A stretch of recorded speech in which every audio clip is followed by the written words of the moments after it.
Okay, this is the Left Behind series live reading. I am reading book one of the series, and I am on chapter 8, and I hope that you enjoy. Thank you for listening. So, chapter 8 starts out with when the other senior writers and editors drifted back to their offices. Steve Plank insisted Buck Williams go home and rest before coming back for an 8 o'clock meeting that evening. I'd rather get done now and go home for the night. I know, the executive editor said, but we've got a lot to do, and I want you sharp. Well, still, Buck was reluctant. How soon can I get to London? What have you got there? Buck filled Steve in on his tip about a major U.S. financier meeting with international colleagues and introducing a rising European Politico.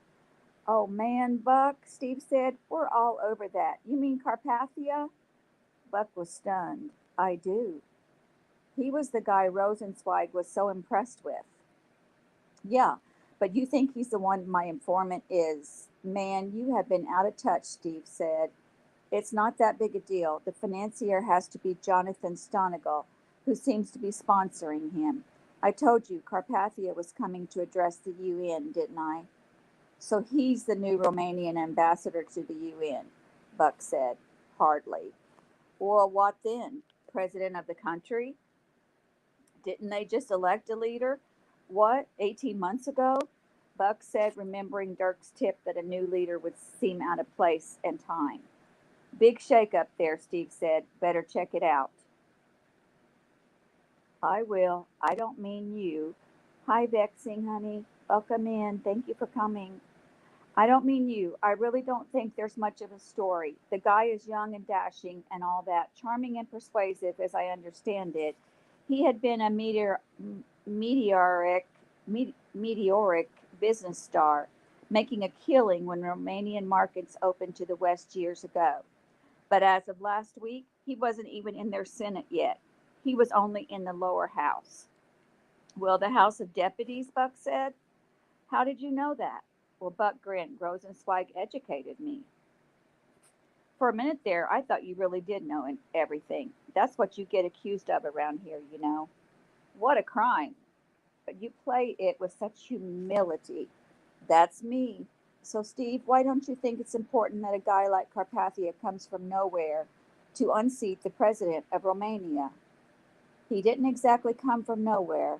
His businesses were built on Stonical financing, and Carpathia has been a disarmament crusader, very popular with his colleagues and the people.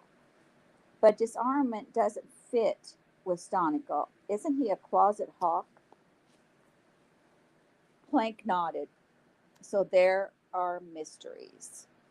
Some, but, Buck, what could be bigger than the story you're on? You haven't got time to fool with a guy who becomes president of a non strategic country. There's something there, though, Steve. My guy in London tips me off. Carpathia is tied in with the most influential non politician in the world. He goes from lower house to president without a popular election. And there's more. Which side of this argument are you on? Did he have the sitting president killed or something? Interesting you should say that, because the only wrinkle in Carpathia's history is some rumors that he was ruthless with his business competition years ago. How ruthless? People took dirt naps. Oh, Steve, you talk just like a mobster. And listen, the previous president stepped down for Carpathia, insisted on his insulation. And you say there's no story here? This is like the old South American coup, Buck. A new one every week. Big deal. So Carpathia's beholden to Stonigal. All that means is that Stonigal will have free reign in the financial world of an Eastern European country that thinks the best thing that ever happened to it was the destruction of Russia. But Steve, this is like a freshman congressman becoming president of the United States in an off election year. No vote, president steps aside, and everybody's happy? No, no, no. Big difference. We're talking Romania here, Buck. Romania. Non-strategic, scant, gross national product, never invaded anybody, never anyone's strategic there's nothing there but low-level internal politics. It still smells major to me, Buck said. Rosenzweig was high on this guy, and he's an astute observer. Now Carpathia is coming to speak at the United Nations. What next? You forget he was coming to the UN before he became president of Romania. That's another puzzle. He was a nobody. He's a new name and face in disarmament. He gets his season in the sun, his 15 minutes of fame. Trust me, you're not going to hear of him again. Stonikel had to be behind the UN gig too, Buck said. You know, Diamond John is a personal friend of our ambassador. Stonikel is a personal friend of every elected official from the president to the mayors of most medium-sized cities. Buck, so what? He knows how to play the game. He reminds me of old Joe Kennedy or one of the Rockefellers, all right? What's your point? Just that Carpathia is speaking at the United Nations on Stonikel's influence. Probably. So what? He's up to something. Stonikel's always up to something, keeping the skids greased for one of his projects. Okay, so he gets a businessman into Romanian politics, maybe even gets him installed as president. Who knows, maybe he even got him his little audience with Rosenzweig, which never amounted to anything. Now he gets Carpathia a little international exposure. That happens all the time because of guys like Stonikel. Would you rather chase this non-story than tie together a cover piece that tries to make sense of the most monumental and tragic phenomenon in the history of the world? Let me think about that, Buck said, smiling as Plank punched him. Man, you could sure chase rabbit trails, the executive editor said. You used to like my instincts. I still do, but you're a little sleep deprived right now. I'm definitely not going to London because I've got to tell my guy. Marge tried to reach the guy who was supposed to meet your plane. She can tell you how to get through and all that, but be back here by 8. I'm bringing in the department editors interested in the various international meetings coming here this month. You're going to be tying that coverage together so they can all hate me in the same meeting, Buck said. They'll feel important. But is it important? You want me to ignore Carpathia, but you're going to complicate my life with what was it? A religious convention and a one world currency confab? You are short on sleep, aren't you, Buck? This is why I'm still your boss. Don't you get it? Yes, I want coordination and I want a well-written piece, but think about it. This gives you automatic entree to all these dignitaries. We're talking Jewish nationals, leaders interested in one world government. Unlikely and hardly compelling. Orthodox Jews from all over the world looking at rebuilding the temple or some such. I'm being overrun by Jews. International monetarists setting the stage for one world currency. Also unlikely. But this will let you keep an eye on your favorite power broker. Stonikel, right, and heads of various religious groups looking to cooperate internationally. Bore me to death, why don't you? These people are discussing impossibilities. Since when have religious groups been able to get along? You're still not getting it, Buck. You're going to have access to all these people, religious, political, while trying to write a piece about what happened and why it happened. You can get to thinking of the greatest minds from the most diverse viewpoints. Buck shrugged in surrender. You got a point. I still say our department editors are going to resent me. There's something to be said for consistency. I still want to try to get to Carpathia. That won't be hard. He's already a media darling in Europe, eager to talk. And Stonikel, you know he never talks to the press, Buck. I like a challenge. Go home and take a load off. See you at 8. Marge Potter was preparing to leave as Buck approached. Oh, yes, Marge said, setting down her stuff and flipping through her notebook. I tried Dirk Burton several times, got through once to his voicemail, and left him your message. Received no confirmation. Okay? Thanks. Buck wasn't sure he'd be able to rest at home with everything flying through his brain. He was pleasantly surprised when he reached street level to find that representatives of various cab companies were posted outside of office buildings, directing people to cabs that could reach certain areas via certain routes for premium fares, of course. For $30 in a shared cab, Buck was let out off 2 blocks from his apartment. In 3 hours, he would have to be back at the office, so he made arrangements with the cabbie to meet him at the same point at 7:45. Then he decided would be a miracle. That he decided would be a miracle. With all the cabs in New York, he had never before had to make such an arrangement, and to his knowledge, had never even seen the same cabbie twice.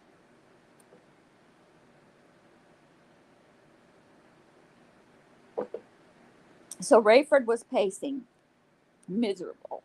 He came to the painful realization that this was the worst season of his life. He had never even come close before. His parents had been older than those of his peers. When they had died within 2 years of each other, it had been a relief. They were not well, not lucid. He loved them, and they were no burden, but they had virtually died to him years before due to strokes and other ailments. When they did pass, Rayford had grieved in a way, but mostly he was just sentimental about them. He had good memories. He appreciated the kindness and sympathy he received at their funerals, and he got on with his life. Whatever tears he shed were not from remorse or heartache. He felt primarily nostalgic and melancholy. The rest of his life had been without complication or pain. Becoming a pilot was akin to rising to any other highly paid professional level. You had to be intelligent and disciplined, accomplished.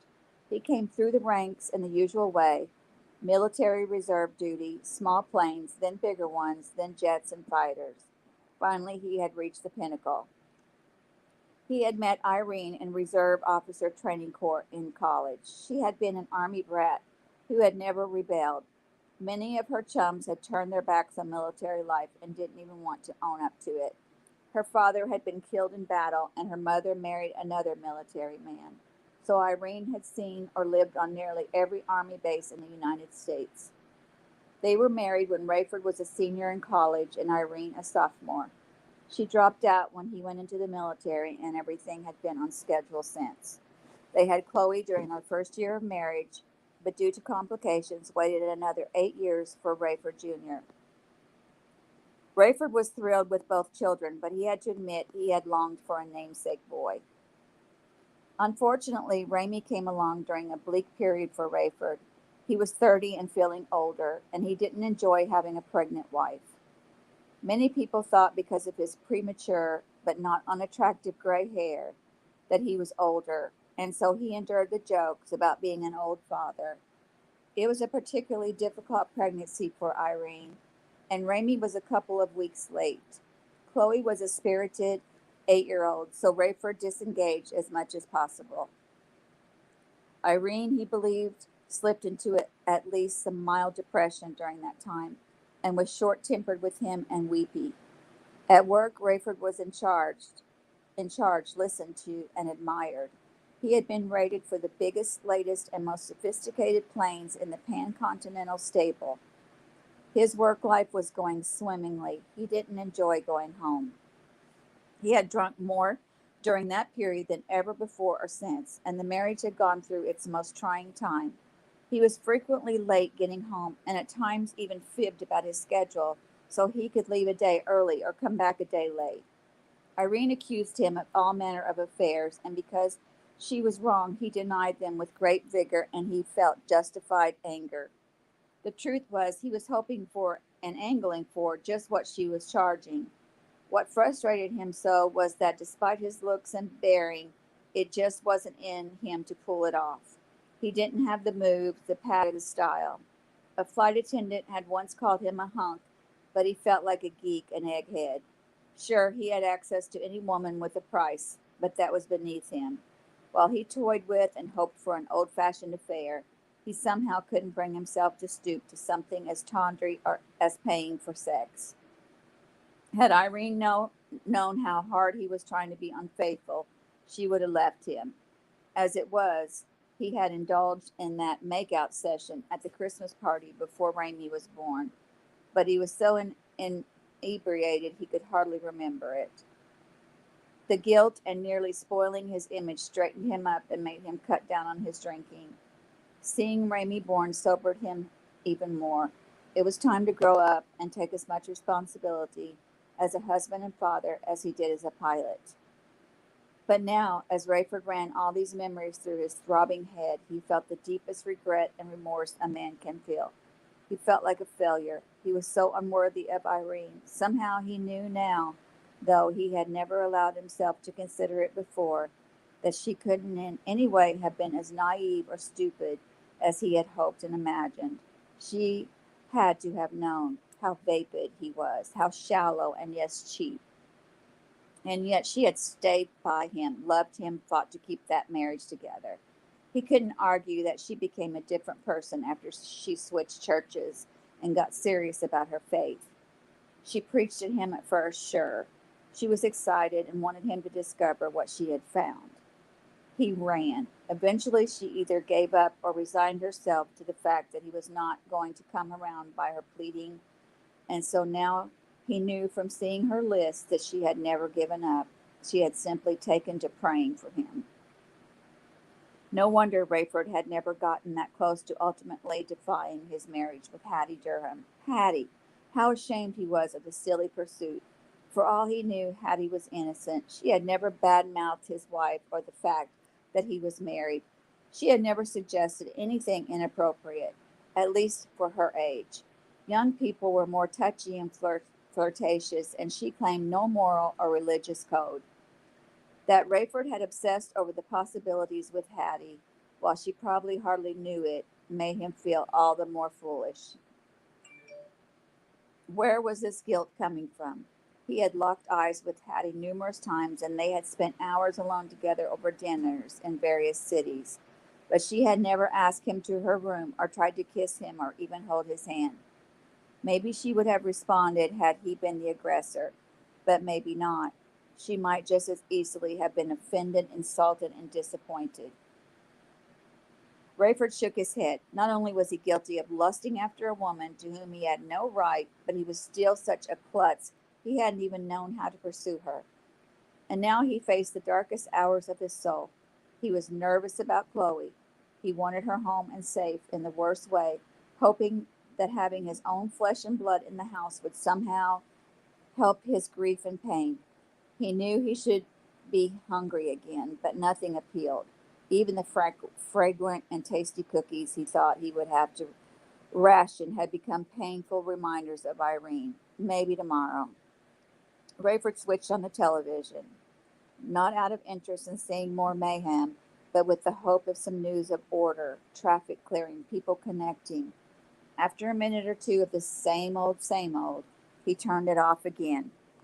He rejected the idea of calling O'Hara about the likelihood of getting in to get his car, because he didn't want to tie up the phone for even a minute in case Chloe was trying to get through.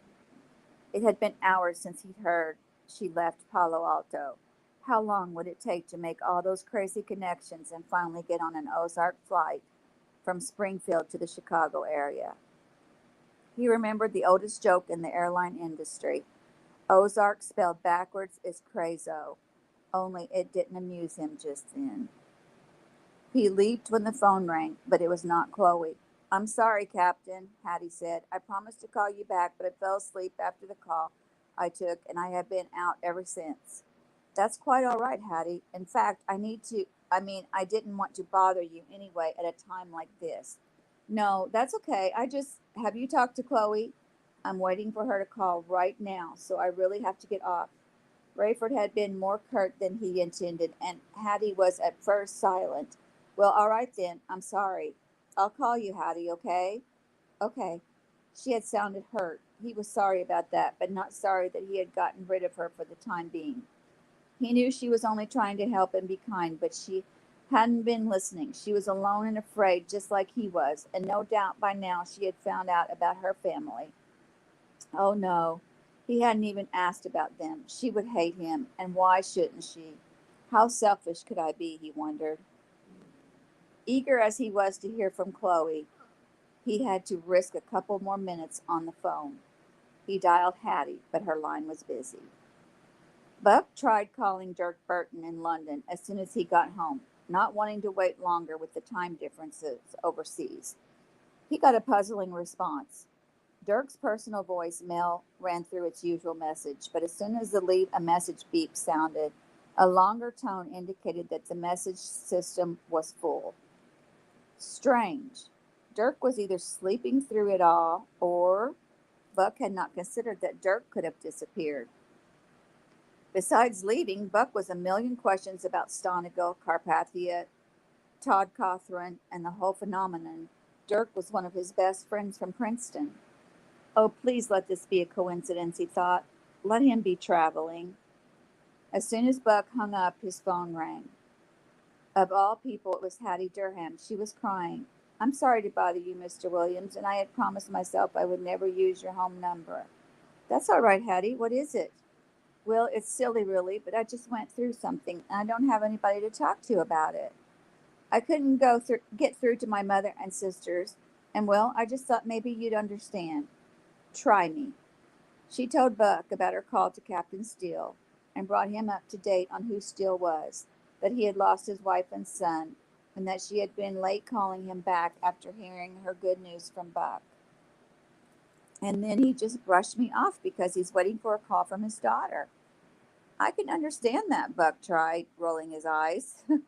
How did he get into this Lonely Hearts Club? Didn't she have any girlfriends to unload on?